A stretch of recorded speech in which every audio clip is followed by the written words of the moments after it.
Pardon. Alors, Sa Majesté. D'accord. 1, 2, 3, 4, 1, 2, 3, 4, essai de modulation. 1, 2, 3, 4, c'est bon. Et le 1, 2, 3, 4. Essai de modulation. 1, 2, 3, 1, 2, 3, 4. 1, 2, 3, 1, 2, 3, 4. Paris Bordeaux-Le Mans. C'est bon. L'autre? Oui. We can go. Express. Si votre Majesté vous avez reçu il y a 2 ans à une interview dans l'Express. Ah oui. Bien, on va démarrer.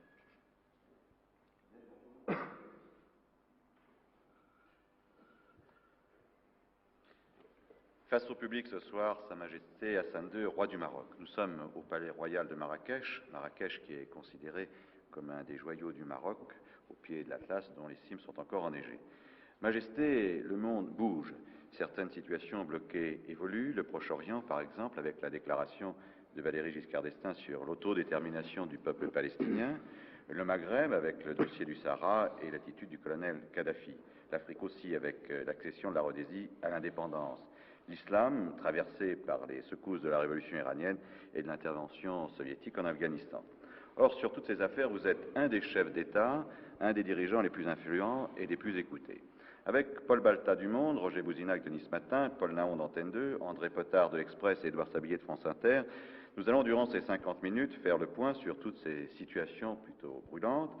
Majesté, vous vous êtes rendu il y a quelques jours à Darla, capitale du Rio de Janeiro, c'est-à-dire la partie du Sahara livrée par l'Espagne à la Mauritanie. Par ce geste, vous avez voulu montrer votre détermination de conserver la partie saharienne qui vous a été attribuée par les accords de Madrid, mais également la partie mauritanienne abandonnée par eux. Cette démarche prouve, je crois, votre volonté de garder tout le Sahara occidental. Cela pose la question à laquelle vous nous avez promis de répondre il y a quelques jours aujourd'hui. Majesté, avez-vous les moyens de cette politique, tant sur le plan économique que sur le plan militaire? Il est certain que, de nos jours, vu l'instabilité économique et financière mondiale, très peu de pays peuvent se dire à l'abri d'une situation difficile sur le plan économique et financier. Parmi les pays qui ont supporté le plus le poids des dernières années se trouve le Maroc. Car le Maroc, tout en ayant sa caisse de compensation pour le maintien d'un certain nombre de prix de denrées fixes, mais nécessaires, subit, chaque fois qu'il y a une hausse de l'énergie, subit en contre-coup cette hausse. Il ne faut pas croire que parce que nous sommes pays arabes ou musulmans, que nous avons des tarifs privilégiés ou préférentiels en ce qui concerne le prix du brut ou du raffiné. Et jusque-là, nous avons tenu le coup et nous pensons tenir le coup, car en définitive, nos difficultés économiques ne viennent pas de nos dépenses. Elles viennent du fait qu'il faut rembourser. Il faut rembourser, et c'est l'année 80 qui constitue le pic des remboursements des prêts qui nous ont été faits. Mais en dehors du fait de trouver un certain nombre de millions de dollars à la fin de l'année 80, grâce à Dieu, le Maroc se porte bien économiquement et financièrement. Mais alors je disais aussi militairement, est-ce que la politique que vous entreprenez pour le Sahara, vous pouvez l'amener militairement? En définitive, je ne mène pas de politique particulière. Je ne fais que réfléchir, que refléter les sentiments de mon peuple et conduire mon armée là où mon peuple veut qu'elle soit. Le jour où les Marocains voudront cesser de combattre, nous combattrons, nous cesserons faute de combattants. Mais tant qu'un Marocain voudra combattre, je l'encouragerai. André Potard, Express. Sire, votre Majesté pourrait-elle nous faire un bref exposé sur la situation telle qu'elle existe aujourd'hui sur le terrain au Sahara? Bien, la situation telle qu'elle existe sur le terrain, le plus franchement, le plus clairement, le plus nettement possible, c'est que la partie qui est le plus l'objet des raids du Polisario, c'est la partie qui a toujours été reconnue comme étant frontière internationale du Maroc, c'est-à-dire dans l'Ouadra. Par contre, dans la région de Smara, ou de Boukra, ou de Laayoune, c'est assez sporadique. Du côté de Dakhla, nous n'avons pas vu un seul Polisario depuis que nous y sommes. Et la conclusion à tirer de cela, c'est que le Polisario ne tient pas tellement à faire une guerre de harcèlement ou une guerre de récupération, mais il voudrait nous installer dans une guerre, dans une sorte de fièvre endémique, une fièvre des marais, une sorte d'habitude à l'insécurité. Une agression, en quelque sorte. Une agression constante, mais nous ne le laissons pas faire. Et le jour où j'étais à Dakhla, de très gros accrochages ont eu lieu du côté, justement, au sud de Tantan, au nord de ce fameux parallèle qui nous séparait de l'ancien Sahara. Majesté, si je puis me permettre, le Polisario réussit en partie à vous faire prendre cette position dans cette guerre d'usure. Dans un sens, oui, mais dans un sens, non. Dans un sens, oui, nous pourrions le poursuivre et aller en Algérie, mais cela alors serait déclencher une... Droit de suite. Oui, ce serait une calamité. De nos jours, le droit de suite, on ne sait pas où le commencer, on ne sait pas où le finir. Majesté, est-ce que cette guerre d'usure ne pèse pas lourdement sur les finances du royaume? Non. On a avancé des chiffres. Que coûte cette guerre? Je ne saurais vous le dire. Même le saurais-je que le chiffre serait une sorte d'armement stratégique que je ne vous donnerai pas. Roger Bouzinac, ce matin. Majesté, vous venez de dire qu'un droit de suite, ce serait une calamité. En définitive, vous marquez votre désir profond de maintenir la paix. Il n'en demeure pas moins qu'un jour l'épreuve de vérité se posera.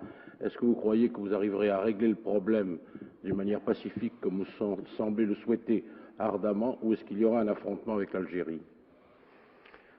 Enfin, tous ceux qui peuvent faire ou écrire ou remonter le cours de l'histoire des 5 dernières années vous diront que ce n'est pas le Maroc qui s'est préparé à la guerre. Ce n'est pas le Maroc qui est un agresseur. C'est l'Algérie, ouvertement, par les premières troupes d'Amgala, qu'on oublie toujours. C'était l'ANP qui a attaqué le Maroc. Elle s'était donc préparée à le faire. Le Maroc n'attaquait personne, ne voulait attaquer personne. Bon. L'Algérie dit, moi, je ne peux pas oublier l'autodétermination au Sahara quand je l'ai appuyé au Vietnam. Je considère que ça, c'est un argument tout à fait spécieux. Toujours est-il que cette guerre nous a été imposée par nos voisins. Mais il y a une chose qui s'impose à nous plus encore, c'est de ne pas être coupé de l'Afrique noire. Ni par le Sahara, ni par une Mauritanie qui ne soit plus mauritanienne. Et quand je dis nous, je parle du tunnel sous Gibraltar. Quand je parle du tunnel sous Gibraltar, je parle de l'Europe. Quand je dis nous, c'est-à-dire nous tous, nous ne devons pas être coupés de l'Afrique noire. Et c'est ce qu'on est en train de faire, ou de chercher de faire, soit par la Mauritanie, soit un peu plus haut par le Sahara. Il y a quelques mois, vous nous expliquiez certains des engagements qui s'étaient produits entre les troupes marocaines et le Polisario, en expliquant que le Polisario avait une force d'attaque beaucoup plus grande, avait un armement ultra moderne, et que par conséquent vos troupes avaient quelques peines à soutenir quelquefois les raids éclairs du Polisario. Est-ce que la situation a changé? C'est fini. Avant, nous ne portions pas la même pointure. Nous avions l'armement conventionnel occidental. Eux avaient pris l'armement conventionnel russe. Or, les Russes, les Soviétiques et le pacte de Varsovie, eux ont continué non seulement à développer leur armement sophistiqué, mais à développer aussi l'armement conventionnel. Par contre, l'OTAN et l'Occident n'a pensé qu'aux gadgets ultra perfectionnés, oui, parce qu'ils n'avaient pas de guerre à faire par personne interposée. Par contre, le camp socialiste a des guerres à faire par personne interposée. Alors il fait des armes à l'échelon de ces armées, qui tout en étant pas les siennes, sont les siennes. De ce fait, nous nous sommes trouvés devant un armement conventionnel, collectif, individuel, mais qui était d'une pointure et demie supérieure au vôtre. Quand je dis au vôtre, aux Européens. Nous l'avons acheté, ça nous a pris du temps, il a fallu instruire les hommes dessus. Maintenant, nous usons du même matériel, nous en usons mieux, et je dois vous dire que maintenant, la situation s'est complètement redressée. Si le renversement interviendrait après Smara, chronologiquement. Chronologiquement, il a commencé à intervenir après Biranzaran. Après Biranzaran, où l'attaché militaire français pourra vous le dire, à Nouakchott, il y en avait parmi ces policiers qui étaient retournés à Nouakchott. Les gens qui sont là-bas pourront vous le dire. Ils ont laissé un minimum de 1500 personnes lors de cette attaque de Biranzaran, sans compter celle de Smara. Alors, ils sont actuellement dans le creux de la vague sur deux plans.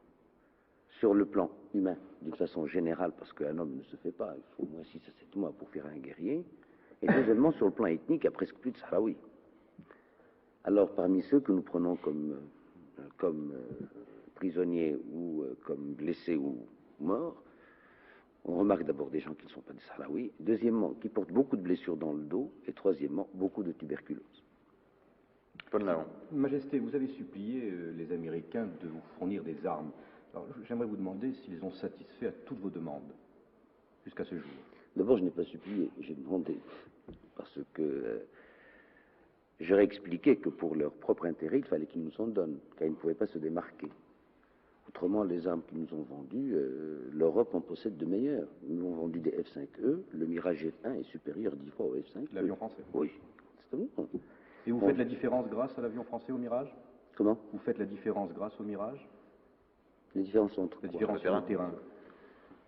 Pour certaines opérations, oui. Par exemple, de nuit. Bien que ces Mirages ne soient pas équipés pour agir de nuit. Le fait, par exemple, qu'il ait le canon sous le nez n'aveugle pas le pilote, alors que les autres avions ont des canons sur les ailes ou sur le nez, en haut. Alors, quand le pilote tire, il est aveuglé de nuit. Par contre, sur le F1, c'est un petit détail, mais vous ne pouvez pas vous imaginer ce que le pilote était content et heureux de pouvoir voir sa cible. Mais il n'y a plus de problème avec les Américains. Plus de Aucun problème.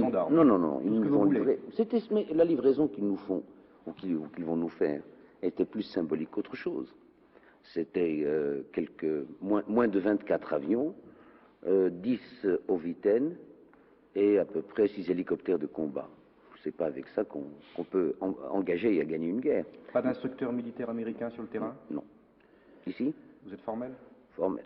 Paul Baltard. Majesté, en 1978, pendant 6 mois, il y a eu des conversations secrètes qui ont été tenues secrètes entre un de vos conseillers, M. Guédira, et le docteur Taleb Ibrahimi, un ministre algérien.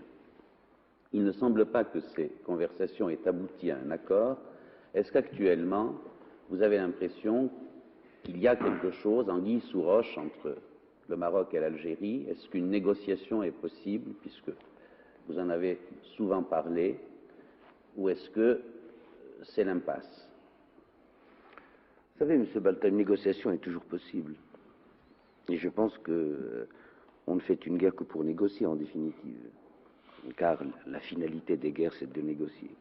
Seulement, voilà, on va à les négociations avec plus ou moins d'empressement, suivant que l'on a un bon ou un mauvais dossier. Moi, je sais que je suis prêt à tout moment à aller négocier, parce que j'ai mon dossier qui est pris, qui est bon. Je suis prêt à négocier pour la paix au Moyen-Orient, comme je suis prêt à négocier pour la paix au Maghreb, parce que pour les deux cas, j'ai un dossier, en tant que Marocain ou en tant qu'Arabe, qui est très solide. Oui, mais les Algériens vous renvoient au Polisario. Le Polisario, c'est des Mauritaniens ou des Marocains. Je ne peux pas négocier avec quelque chose qui n'a pas de forme juridique. Oui, mais Majesté, en 1976, votre délégation à Addis Abeba avait réussi à bloquer la reconnaissance du Front Polisario par l'OUA. Actuellement, enfin dans les semaines ou les mois qui viennent, on peut imaginer que la RASD réussisse à trouver les 25 voix qui lui permettraient d'être reconnue ou d'entrer à l'OUA. Que feriez-vous? Si elle rentre à l'OUA, je la quitterai. Moi, je ne serai que le premier à la quitter. Parce que si elle continue comme ça, je pense que bientôt tout le monde va la quitter.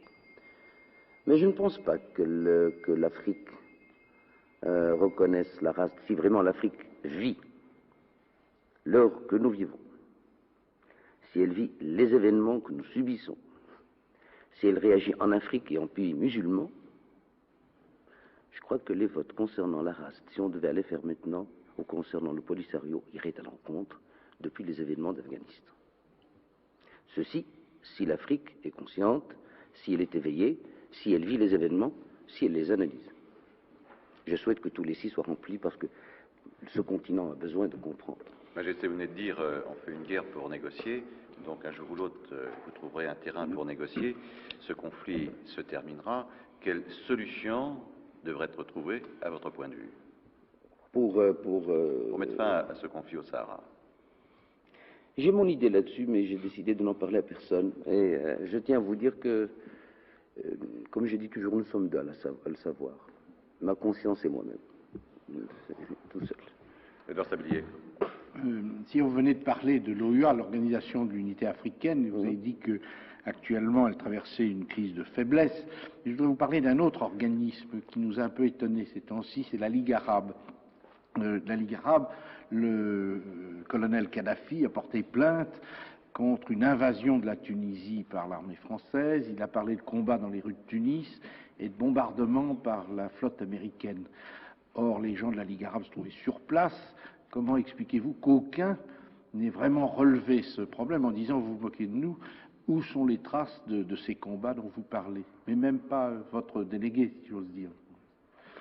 Mon délégué ne l'a pas dit parce qu'on ne lui a pas demandé de le dire. Mais si les Tunisiens nous avaient dit « écoutez, soyez gentils, dites qu'il n'y a personne », on l'aurait dit. Je crois même que nos amis tunisiens ont considéré qu'il était inutile d'appeler au secours quelques délégations autres que la délégation tunisienne, parce que des visus, tout le monde voyait que Tunis n'était pas occupée. Je pense que nos amis tunisiens ont considéré qu'il n'était pas nécessaire qu'on vienne à leur secours pour une affaire aussi patente. La Ligue arabe, eh bien, ce qui y arrive était fatal, parce que cette Ligue arabe s'est constituée autour de la libération des États arabes. Mais une fois les États arabes libérés, chacun a pris son option économico-sociale. Il est impensable que dans une ligue ou une organisation puisse subsister un minimum de liens unitaires lorsque les systèmes économico-sociaux sont différents. Dans ce domaine-là, la politique primant le sentiment, la Ligue arabe se devait de prévoir non pas sa décrépitude, mais tout au moins son inefficacité. Par contre, la conférence islamique, elle, ne présente pas ces failles, car elle est basée avant tout sur la foi et pas sur la politique. C'est ce qui a donné la réaction massive, non équivoque et unanime du monde islamique par rapport au monde arabe. Majesté Edouard Sablier vient d'évoquer le rôle du colonel Kadhafi dans les événements de Tunisie. On peut dire que le colonel Kadhafi, aujourd'hui, porte son action un peu partout, non seulement au Maghreb, mais également en Afrique noire. Est-ce que vous pensez que l'Afrique doit s'organiser? Nous étions pour cette même émission il y a quelques semaines au Gabon, où le président Bongo pensait qu'un jour ou l'autre, il faudrait peut-être donner une réplique sérieuse au colonel Kadhafi. Est-ce que vous pensez qu'il faut le faire? Je dirais, comment la faire? Je pense qu'en tout état de cause, il faut le faire. Comment le faire? Eh bien, il faudrait d'abord que certaines pratiques de malhonnêteté n'existent plus à l'échelon africain, pour commencer d'abord à échapper à l'emprise de Kadhafi. C'est la première chose à faire. Je pense à des choses particulières et précises. Oui, qu'appelez-vous malhonnêteté? C'est-à-dire qu'il ne faut plus toucher de pot de vin. Kadhafi touche des pots de vin? Non, il en donne. Ah, il en donne. Non, c'est pas des pots de vin, parce que ça ne circule pas chez lui, c'est des pots de pétrole, des pots de quelque chose comme ça. Toujours est-il qu'il faudrait quand même que certaines pratiques s'arrêtent. Et comment? Oui, je vous en prie. Si le continent africain veut devenir sérieux, ces pratiques s'arrêtant, je pense qu'à ce moment-là, la moitié des moyens de Kadhafi se trouvent mis hors de combat. Car en définitive, qu'a-t-il Kadhafi? Il a de l'argent et des armes en quoi savoir-faire. Ces armes elles-mêmes se divisent en deux. Il y a les super sophistiqués comme les T-72, qui sont des chars avec laser, tourelles gyroscopiques, enfin tout ce qu'on peut imaginer, et des MiG-25, chose que ni l'armée syrienne ni l'armée égyptienne ne pourraient piloter. Donc il y a d'abord les moyens moraux pour faire front à Kadhafi. Ce sera peut-être le plus difficile à réaliser, peut-être, là, Majesté. Oui. Alors qu'est-ce qui reste alors? Je ne suis pas son voisin. S'y André Potard. pensez-vous que ces moyens techniques extrêmement sophistiqués dont il possède, les Libyens puissent les piloter? Non. Donc il y a une présence étrangère importante en Libye? Pas forcément. Ou bien il y a une présence étrangère, ou le cas échéant, il y aurait une présence étrangère. Qui serait des pilotes de chars ou des pilotes d'avion super sophistiqués et qui pourraient agir en Afrique, là on voudrait. Du reste, il a montré le bout de l'oreille lorsqu'il a dit à un quotidien ou à un hebdomadaire français que rien ne l'empêchait de faire partie du pacte de Varsovie. Il l'a répété par la suite. J'ai demandé à tous mes amis d'y réfléchir. S'il fait partie du pacte de Varsovie, obligatoirement la solidarité de Moscou et de toutes les capitales interviendra en faveur de Kadhafi, qu'il soit attaquant ou attaqué. J'espère que l'Égypte a compris. Et vous? Au moins, il y a longtemps, j'ai compris. Paul Naon. Majesté, si la Tunisie était déstabilisée après les événements de Gafsa avec la maladie du Premier ministre, M. Noïra, est-ce que le Maroc serait alors le dernier pays du Maghreb dans le plan occidental? D'abord, je puis vous dire que la Tunisie ne sera jamais déstabilisée. Pour quelle raison? Parce que la Tunisie est un peuple. Et on ne déstabilise pas un peuple. On peut déstabiliser un régime. On peut faire que ce pays marche claudiquant ou en peinant pendant des années.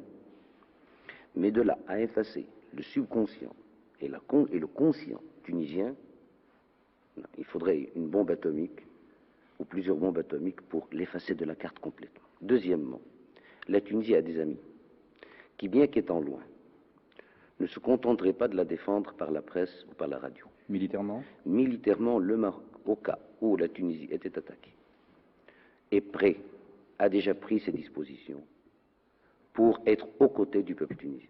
Mais quant à penser qu'on peut déstabiliser la Tunisie, tant qu'il y aura un Tunisien, le peuple tunisien restera. Jebouzinak. Majesté, tout à l'heure, vous sembliez croire qu'il fallait arriver à une certaine moralisation de la politique et en particulier mettre fin à la pratique des pots de vin. Je voudrais demander, avec beaucoup d'humilité, est-ce que vous considérez plus coupable celui qui les reçoit que celui qui les donne? Est-ce qu'il n'y a pas incontestablement une grande part de responsabilité de grandes nations occidentales qui ont été des initiateurs dans cette pratique? Et revenant à ce qu'on vous demandait tout à l'heure, Majesté, est-ce que vous croyez vraiment, si on arrivait à une moralisation de la politique, que l'Afrique arriverait à se structurer comme vous semblez le souhaiter?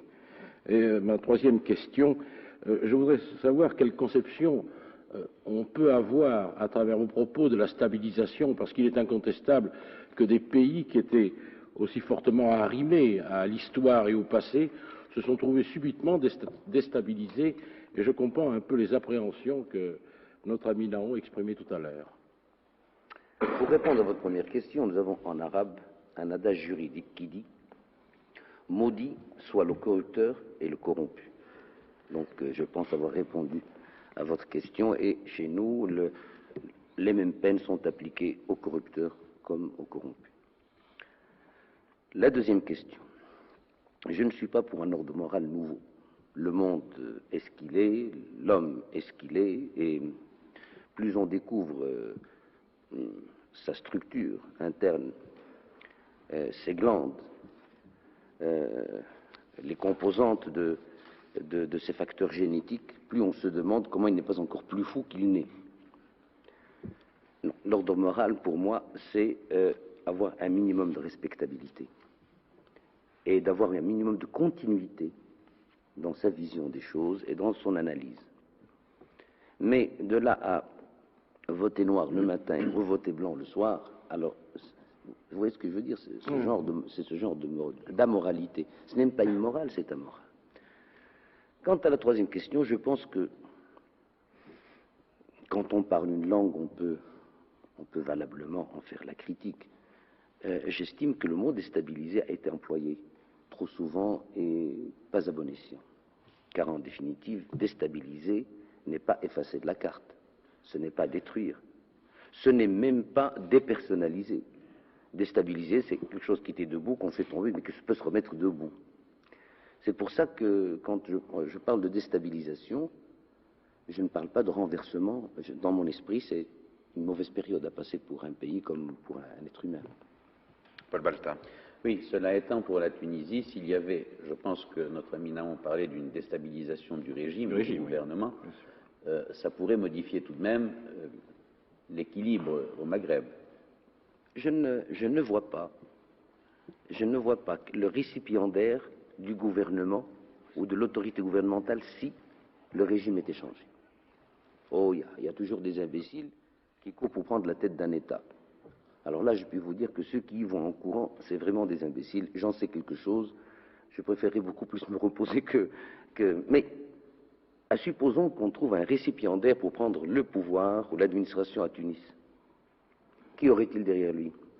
Il va gouverner 6 millions de Tunisiens avec 200 000 hommes. On l'a déjà vu, Majesté. Où? Des gens qui gouvernent sans l'accord du peuple. Pas dans des pays ayant une tradition historique.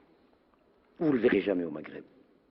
Ou alors il faudra avoir quadrillé toutes les villes, toutes les campagnes, toutes les montagnes, pas au Maghreb. Quand on est un substratum, vous pensez, vous, que la France pourrait être... tous les Français avaient la peur de la gauche, mais laissez faire, et supposons que la gauche vienne. Vous croyez que la gauche serait, étant venue au pouvoir, aurait pu déstabiliser la France? Tous les dirigeants du Maghreb ou de l'Afrique ne sont pas démocratiques. Comment? Tous les dirigeants du Maghreb ou de l'Afrique ne sont pas démocratiques. La démocratie... On a déjà vu les prises de pouvoir par les armes, sans le peuple. Par exemple? Je parle par exemple de Centrafrique. Centrafrique, ça n'existait pas. Le Bénin. Ça n'existait pas. Bien, de toute façon, on parlera tout à l'heure du dossier africain. Je disais tout à l'heure, Majesté, le monde bouge, les choses changent. Peut-être sont-ils en train de changer au Proche-Orient en ce moment, ou peuvent-elles changer au Proche-Orient en ce moment? Le président de la République française, Valéry Giscard d'Estaing, la semaine dernière, prononçait le droit du peuple palestinien à l'autodétermination. Est-ce que vous pensez que cette initiative du président français est de nature à relancer le processus d'une négociation globale au Proche-Orient, malgré peut-être l'attitude en ce moment restrictive des Israéliens? À mon avis, la déclaration du président de la République française est une déclaration qui est vraiment capitale, car elle fait prendre un virage. Pourquoi capitale? Parce qu'elle entraînera certainement l'adhésion de l'Europe. Dans cette affaire des Arabes, des Israéliens, la France a toujours été considérée depuis le général de Gaulle comme étant le chef de file de l'Europe. Cette attitude prise par la France a dû rester corroborée par l'Allemagne. Elle amènera donc l'Europe à prendre conscience et de peser sur les États-Unis. Si l'on ajoute à cela que l'Europe, tout en ayant condamné l'invasion de l'Afghanistan par l'URSS, n'a pas pris l'attitude d'animosité à l'égard de l'URSS, ça peut peut-être tout ça rouvrir une porte à la conférence de Genève. Car penser que la solution au Moyen-Orient puisse être trouvée sans l'URSS, c'est à mon avis être assez nébuleux ou vivre dans des fantasmes. Donc, supposons, en politique, rien n'empêche de rêver. Rêvons ensemble. Supposons la Russie réintégrée grâce à l'Europe, réintégrée dans le circuit Moyen-Orient. À ce moment-là, et dans le cadre de Genève ou de toute autre capitale, à ce moment-là, continuons à rêver, puisque toute chose étant changée et ayant changé, rien n'empêche l'Égypte de rejoindre la famille arabe. Et on dit, bon, eh bien, on efface tout et on recommence. On ne recommence pas à faire la guerre, non, pas du tout. Mais on recommence à repartir sur des négociations. Et rien n'empêche de prendre dans les accords de Camp David, ils ne sont pas tous mauvais, un paragraphe ou deux comme base de départ, mais à condition que le préliminaire et que le premier article cite et s'occupe des Palestiniens. Sire, est-ce que ça a été une des bases de vos discussions toutes récentes en Irak? Non. Non, parce qu'à ce moment-là, le président Giscard d'Estaing n'avait pas fait sa déclaration. L'Europe n'avait pas encore commencé à prendre le chemin. Et le temps était trop court. Le président Saddam est un homme très ouvert. C'est un homme qui incarne la raison. Peut-être même pourrait-on l'appeler le cartésien. Ça peut surprendre, mais l'Irak d'aujourd'hui n'est pas l'Irak d'hier. Il aurait fallu peut-être 2 jours de discussion pour arriver à tracer ou à rêver ensemble. Nous avons parlé du concret. Si nous étions restés un peu plus ensemble, nous aurions peut-être rêvé tous les deux, parce qu'en politique, il faut imaginer. Alors, et ce que je vous dis là n'est pas tellement ce front improbable. du refus, Majesté, malgré tout, dont l'Irak est quand même l'animateur, n'a pas tellement un bilan positif à mettre à son actif. Ah pardon, l'Irak a toujours refusé d'être parmi le front du refus. L'attitude irakienne est dictée par deux choses. La première, c'est que c'est encore le seul pays arabe qui n'a pas repris ses relations diplomatiques avec les États-Unis. Et le deuxième élément de son attitude, c'est que c'est le seul pays arabe qui n'ait pas reconnu encore la 242. C'est-à-dire la résolution qui était votée au Conseil de sécurité en 67 et qui reconnaissait les frontières. Il est certain que si on arrivait à avoir une résolution 242 parlant des Palestiniens comme ayant des droits et non pas comme étant des réfugiés, je suis à peu près certain que si, comme l'a dit Saddam du reste quelques jours avant que je n'arrive, il a fait une déclaration disant qu'il était impensable que l'Irak n'ait pas de relation diplomatique avec la plus grande nation du monde, il l'a dit publiquement.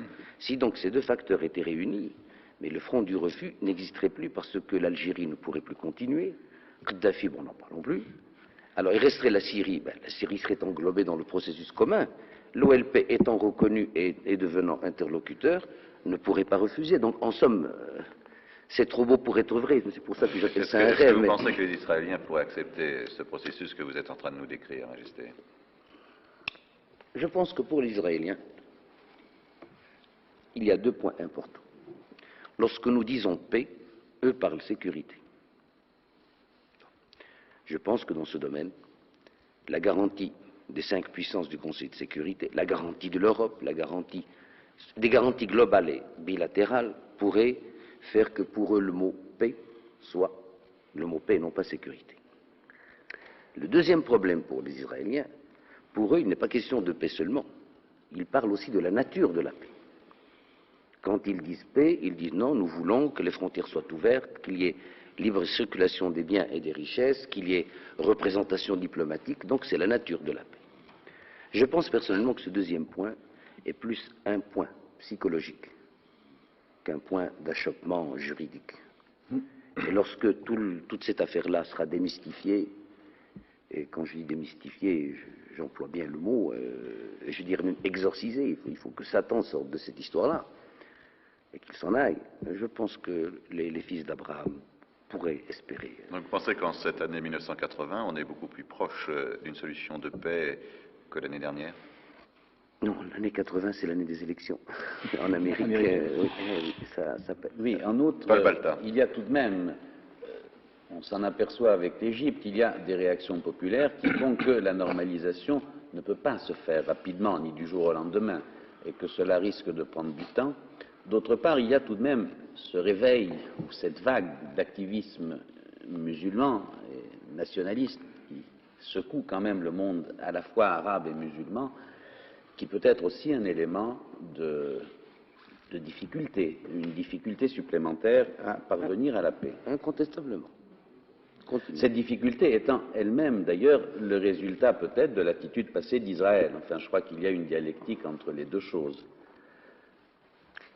C'est-à-dire que le problème, à mon avis, de ce réveil musulman dont vous parlez, le réveil n'a pas été le réveil des musulmans, c'était le réveil des minorités musulmanes.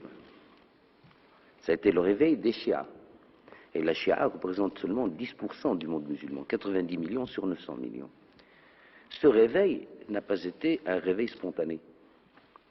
On est allé chatouiller la queue du diable, sachant pertinemment qu'au cours de toute l'histoire de l'islam, ces minorités ont posé des problèmes aux autorités musulmanes sunnites, que ce soit les califes omeyyades ou les califes de Bagdad sous les Abbassides, ou que ce soit l'Empire ottoman.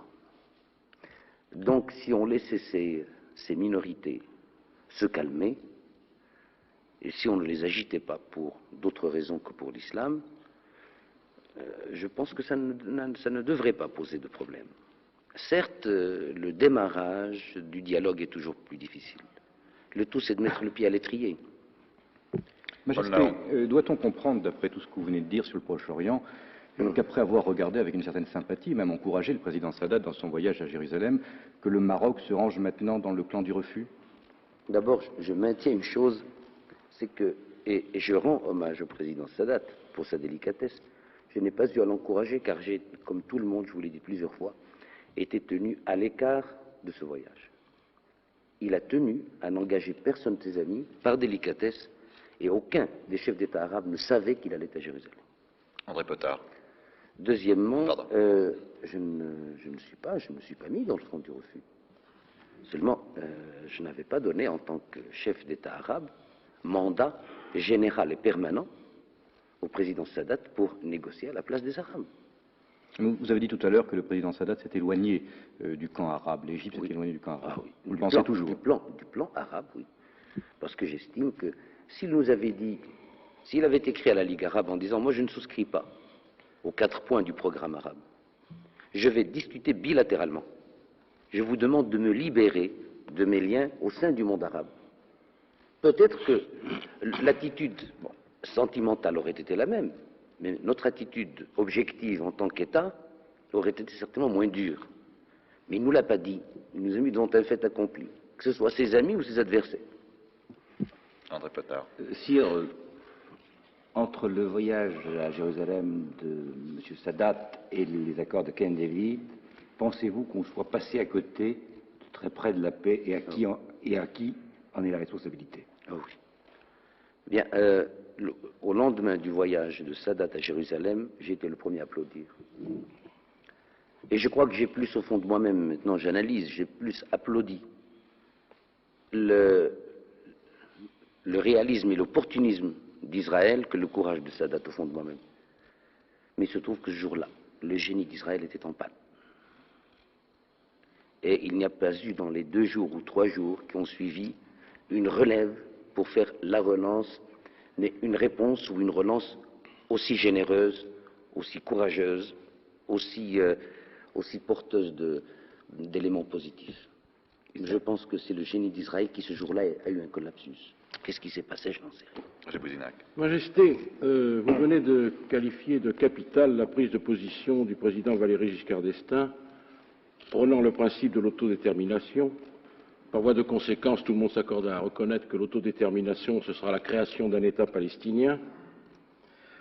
Vous avez remarquablement analysé la psychologie israélienne en déclarant qu'il fallait essayer de leur faire comprendre que la paix, c'était leur sécurité. Mais il y a aussi les extrémistes de l'autre bord, ceux qui considèrent qu'il y a incompatibilité fondamentale entre le maintien d'un État israélien et la création d'un État palestinien.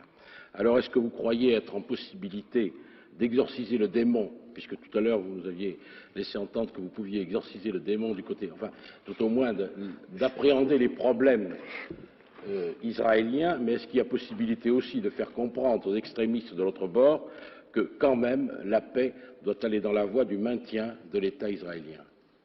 D'abord, je ne pense pas avoir dit que j'exorciserais moi-même, parce que je n'ai pas cette prétention, je n'en ai pas les pouvoirs sacerdotaux en plus.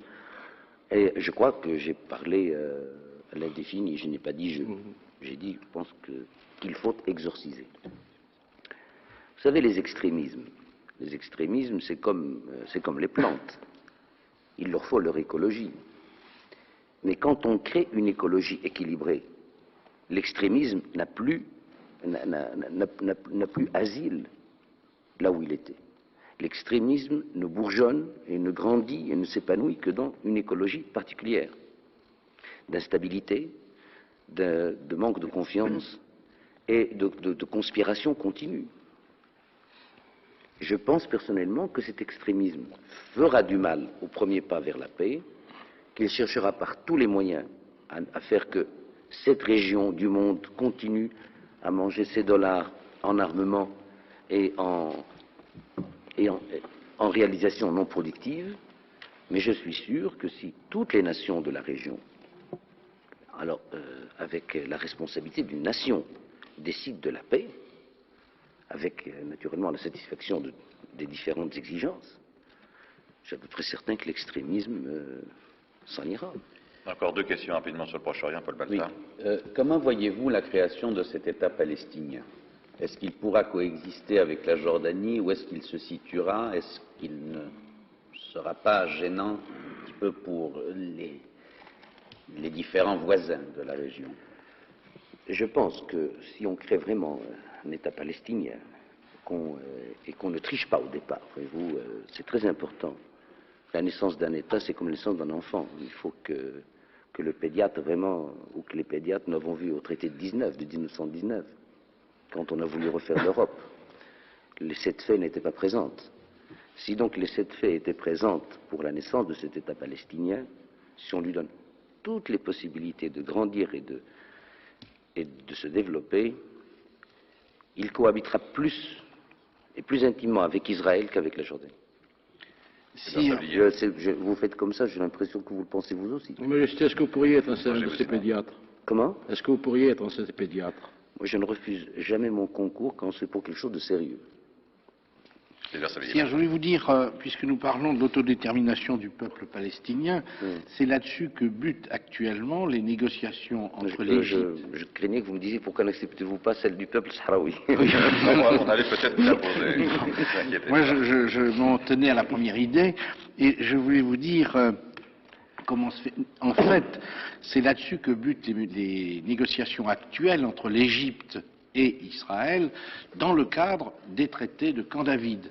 Alors, lorsqu'on parle d'autodétermination, est-ce que ça veut dire qu'il faut complètement supprimer la procédure actuelle israélo-égyptienne, ou est-ce que ça veut dire qu'on soutient simplement l'Égypte dans sa recherche d'une autodétermination avec Israël, ce qui conserverait tout de même la paix séparée qui vient d'être obtenue? Si on veut faire quelque chose de partiel, si on veut bricoler, excuse du terme, on n'a qu'à continuer à faire une guerre byzantine sur l'autodétermination. Est-ce les Palestiniens de l'intérieur ou les Palestiniens de l'extérieur? Nous l'avons vu, prenons le cas de l'Algérie. Aucun gouvernement n'acceptait d'entrer dans les négociations si le FLN ne se réunissait pas, militaire et civil. Je le sais parce qu'ils se réunissaient soit à Oujda, soit à Tripoli, soit à Tunis. Donc on tient toujours compte des gens de l'extérieur. Et le jour où on tiendra compte des gens de l'extérieur, ce jour-là, le problème sera pris dans sa globalité. Mais en allant comme ça, avec les petits pas, on bricole. C'est mon point de vue. Paul Naon. Majesté, vous avez ri il y a quelques instants. Je vous pose quand même la question, pourquoi accepter l'autodétermination sur le problème des Palestiniens et pas accepter l'autodétermination sur le problème des Sahraouis? Si la France disait demain est derrière l'Europe, il faut que les Sahraouis s'autodéterminent. C'est vous qui avez posé cette question. Ouais, vous qui avez posé la question. Oui, alors si la France le faisait, je dirais à Giscard, écoutez mon cher ami, vous exagérez, bon, on s'autodétermine pas, c'est tout. Non, le problème n'est pas là. Justement, j'ai fait en sorte que vous me posiez la question. Parce qu'on ne peut pas comparer 6 millions d'individus hyper développés intellectuellement. C'est là où l'analphabétisme est, d'après l'UNESCO, le moins existant. D'abord, ils sont alphabétisés à 99, quelque chose. Ingénieurs, médecins, chercheurs, prix Nobel. Ils étaient 70 000, j'en ai 45 000. Les autres sont allés en Mauritanie et vous allez donner l'autodétermination à 10 000 ou 15 000 personnes pour faire un État. Si vous avez survolé le Sahara, qui va les faire? Qui va les nourrir? Le sable. Majesté, après tout, j'étais il y a quelques jours à Qatar, les Qataris sont 25 000. Les Bahreïnis sont un peu plus nombreux, mais pas tellement nombreux. Oui, mais ils ont toujours constitué une entité. Et le jour où on a créé l'État de Bahreïn, ou l'État de Qatar, ce sont toutes les tribus qui voulaient être Qataris ou Bahreïnis, qui se sont dans un mouvement tribal rassemblés. Et la preuve que les 25 000 ne constituent pas, c'est que les Qataris et les Bahreïnis sont presque occupés par la main-d'œuvre intellectuelle ou physique étrangère. Il y a plus d'étrangers à Qatar et à Bahreïn qu'il n'y a de Qataris et de Bahreïnis. Le drame pour le Koweït, pour tous les Émirats, c'est que le national est au moins la moitié ou le tiers quelquefois des étrangers qui y travaillent. Et vous appelez. Alors là, je crains la déstabilisation. Voilà un cas de déstabilisation.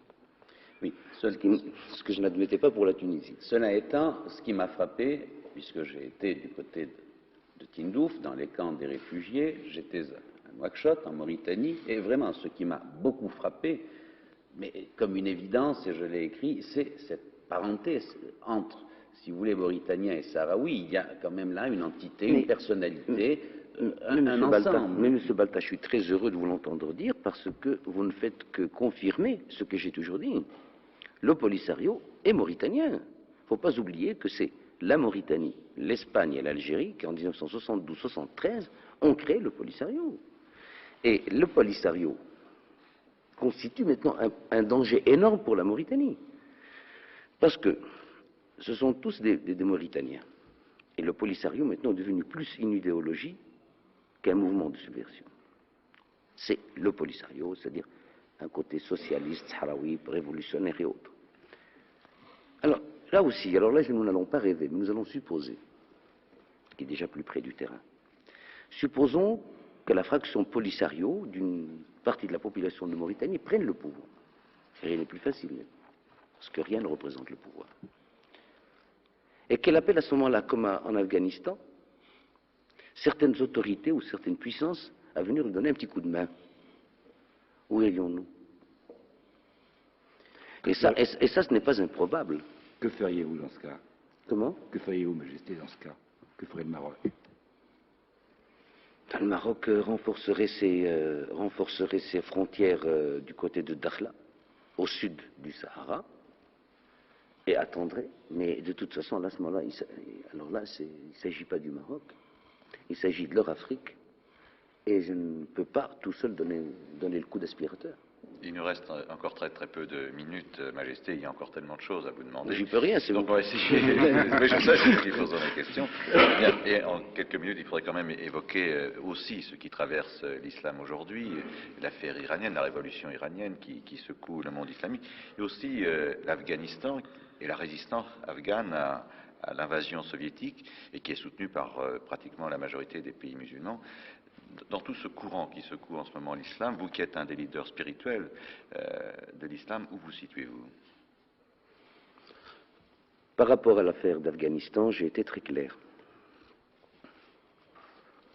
J'ai dit à nos amis soviétiques, soit en tête-à-tête, soit en délégation publiquement, qu'il était inadmissible pour nous, quels que soient les motifs, présents ou futurs, et quelles que soient les raisons stratégiques, économiques ou autres, il était impossible pour nous d'admettre qu'un pays musulman, quel que soit son régime, puisse être occupé par les armes par notre pays. Ça, c'est l'attitude à l'égard de l'Afghanistan, elle est claire, elle est nette. Elle n'est pas la mienne seulement, elle est celle du monde islamique tout entier. Concernant les événements d'Iran, les événements d'Iran ont consisté à réveiller un dragon qui sommeille. Et je crois que s'il y avait eu la moindre tentative de dialogue, de cela 2 ans ou 3 ans, entre le Shah et certains religieux, pour revoir la constitution de 1906, je ne dis pas l'appliquer complètement, mais la revoir, l'amender, nous n'en serions pas là. Ceci dit, il ne faut pas oublier que l'Iran est chiite. Il ne faut pas oublier que la Shia n'est pas orthodoxe. Et il ne faut pas oublier que la Shia est très absolue. Ce qui fait la différence entre la Sunna et la Shia, c'est que la Sunna est tolérante. C'est-à-dire la majorité des musulmans et la minorité iranienne et irakienne. C'est ça, sont chiites. Et la Shia est absolue. La Sunna est tolérante. Alors, dès qu'on a réveillé le dragon s'est réveillé avec ses flammes et son intolérance. Sire, les Jeux Olympiques, irez-vous ou n'irez-vous pas? Moi, je n'ai pas de représentant aux Jeux Olympiques. Donc vous n'irez pas de toute façon. Non, je n'irai pas de toute façon. Bien, je crois qu'il faut quand même arriver à parler un tout petit peu de l'Afrique, même s'il ne reste que 5 minutes. Non, voyez-vous, je m'excuse d'être un peu long, mais par respect pour le téléspectateur. Mais je crois qu'il faut Je suis obligé d'être clair si je veux vraiment expliquer ma pensée sur un certain nombre de Je crois que vous l'avez été, et nous vous en remercions. L'Afrique, il faut peut-être aussi, parce que là aussi il y a des tentatives de déstabilisation, et on parlait de Kadhafi au Maghreb, il est aussi parfois présent au niveau de l'Afrique noire, et on l'a bien vu en Centrafrique. Alors, l'intervention de la France en Centrafrique a fait poser question à nombre de pays africains et à chefs d'État africains, où on entend parler, lorsqu'on se promène, d'actions néocolonialistes de la France. Alors, qu'est-ce que vous en pensez et comment les Africains peuvent se prémunir sur des interventions extérieures, sinon en faisant appel à leurs alliés? Mais dans ce cas-là, je serais moi aussi un néocolonialiste. Je suis allé au Shabbat 2 fois. Non, il faut vraiment faire la différence. Mais à l'appel des Occidentaux ou à l'appel des pays africains? Non, à l'appel des pays africains. Moi, je ne vais qu'à l'appel des autorités légitimes. La preuve, nous sommes à couteau tiré avec le Bénin. Mais supposons que le président Kirikou ait demain un mauvais coup dans son pays et qu'il demande officiellement au Maroc d'envoyer un contingent. Je l'enverrai. Parce qu'après tout, je ne veux pas être plus béninois que les Béninois. Mais ce que je n'admettrai pas, c'est les hold-up. Je n'ai pas les hold-up et j'estime que l'Afrique est devenue un champ de hold-up politique un peu trop fréquent. Quel est le brigand? L'Union soviétique? D'abord, le brigand, c'est la façon dont ont été formés, tant qualitativement que quantitativement, les cadres africains. Quand la France et l'Angleterre sont partis, vous avez laissé le vide. Voilà, à mon avis, le premier profiteur du hold-up, c'est le vide. Mais enfin, l'histoire ne se refait pas, comme dirait Mauriac, comme un devoir de français. Oui, l'Union soviétique, c'est fort possible. Ou Cuba. Puisque maintenant, Cuba veut apparaître comme n'étant pas le fils aîné du Kremlin, mais comme étant un homme adulte. Enfin, beaucoup de gens veulent... Mais à votre avis, Majesté, comment justement les Africains peuvent se prémunir de tout cela? Les marchands d'armes. Il n'y a rien de plus puissant dans le monde que les marchands d'armes, de plus riches. Mais est-ce que l'Afrique peut s'organiser pour se défendre contre cela? Oui. À mon avis, elle pourrait s'organiser à condition qu'elle veuille jouer le jeu de la démocratie. Si elle joue le jeu de la démocratie, elle pourra se prémunir car elle guérira d'un mal qu'elle porte en elle-même, c'est le tribalisme. Bien, il nous reste 3 minutes, donc on va poser 3 Alors je vais vous poser une questions question très rapidement. rapide sur le pays dans lequel nous nous trouvons, qui est le vôtre, le Maroc. Qui est le vôtre aussi. Alors vous tous. Celui de nous tous. Je voudrais simplement vous demander ceci. On parle beaucoup de la hausse des prix, de la hausse continuelle des prix. On parle aussi beaucoup des difficultés que peuvent avoir, dans certains cas, les masses à se ravitailler en certains produits. Est-ce que vous pouvez nous dire où et quand vous pensez que cette évolution pourra s'arrêter et que l'on arrivera tout de même à... Les prix, alors, les prix sont une chose et la pénurie en est une autre. La pénurie, je peux m'inscrire en faux concernant la pénurie. Les marchés, les souks, partout sont ouverts, vous pouvez aller voir, que ce soit depuis les monceaux de fruits jusqu'aux monceaux de légumes et de viande, ça, la pénurie. Mais seulement le prix. Quand nous faisons une tomate, nous faisons marcher un petit tracteur. Quand on fait marcher le petit tracteur, le fioul a augmenté. Et celui qui nous vend la pièce détachée du petit tracteur, nous l'avons augmenté parce que le fioul a augmenté. Donc, le monde est fou sur le plan énergétique. Et cette indiscipline de l'énergie a fait que les effets multiplicateurs des prix se retrouvent partout, même chez le fabricant de rouge à lèvres. Majesté, vous aviez promis dans plusieurs de vos discours de vous attaquer aux privilèges dans votre pays. Vous l'avez fait d'une certaine façon. Mais quand on vient souvent au Maroc, on est quand même bien obligé de constater que les riches sont toujours aussi riches, et si j'ose dire, les pauvres toujours aussi pauvres. Non. Et que le fossé s'élargit, Majesté. Le fossé s'élargit, effectivement. On a l'impression que vous ne faites rien. Non, on ne peut pas. Le problème est beaucoup plus profond et il faut faire le problème, il faut le résoudre d'une façon légale et définitive, et pas d'une façon démagogique, dire allez, je vous enlève la moitié de ce que vous possédez. Ça ne suffirait pas à enrichir les autres. Non. Il y a dans notre secteur, comme vous le savez, je vais aller très vite, le secteur public, le secteur semi-public et le secteur privé. Le secteur public, ce sont nos fonctionnaires, bon, on n'y touche pas, déjà on voudrait pouvoir augmenter leur salaire. Mais il y a le chancre de cette histoire-là, c'est le secteur semi-public. Ce sont les offices, ce sont les établissements publics, ce sont leurs filiales. Alors cela, nous sommes en train de régler leurs problèmes juridiquement en regardant chaque office, chaque établissement public. Et je pense que d'ici la fin de l'année, la hache va tomber, il y en a que nous supprimerons, il y en a que nous étêterons. Mais de toute façon, d'ici fin 80, je vous demande de revenir. Nous ferons à ce moment-là tranquillement sur une petite interview, un bilan. Et vous verrez que nous aurons économisé plusieurs dizaines de milliards. Majesté, si je puis me permettre, vous dites souvent à juste raison que votre pays est une des seules démocraties de la région. Alors pourquoi, si vous tenez véritablement à cette appellation de la démocratie, ne pas libérer certains prisonniers politiques? Je vous donne un exemple. Par exemple, on a beaucoup parlé en Europe et en France, le poète Abdelatif Lavi, qui est incarcéré depuis 1962 pour délit d'opinion. Et puis il y a Serfati aussi. Non. Oui, Serfati. Oui, alors Serfati, je le garde. C'est pour le protéger, parce que si je le lâche, il le lynche. Il a été parmi ceux qui ont dit que le Sahara n'était pas marocain. Vous voulez que je le relâche? Mais il est malade, et j'ai l'impression... Non, écoutez, c'est un Marocain, c'est une affaire intérieure, c'est pas parce qu'il est juif qu'on va en parler. Chez moi, il n'y a pas de complexe de juif. Il n'y en a jamais eu. Le juif est marocain comme le musulman. Bien, je crois qu'il y aurait peut-être encore d'autres questions à vous poser, Majesté, mais l'heure est écoulée, je dirais même on a légèrement débordé. Je crois que surtout, toutes ces questions qui sont très importantes en ce moment, vous avez répondu avec beaucoup de franchise et beaucoup de réflexion, et je crois que nos auditeurs seront très éclairés sur tous ces points. Messieurs, je vous remercie. Prochain face au public, mercredi prochain, avec Anne Monmer, secrétaire général de la CFDT. Ça changera un peu. Il est ici, c'est pour ça que j'ai dit.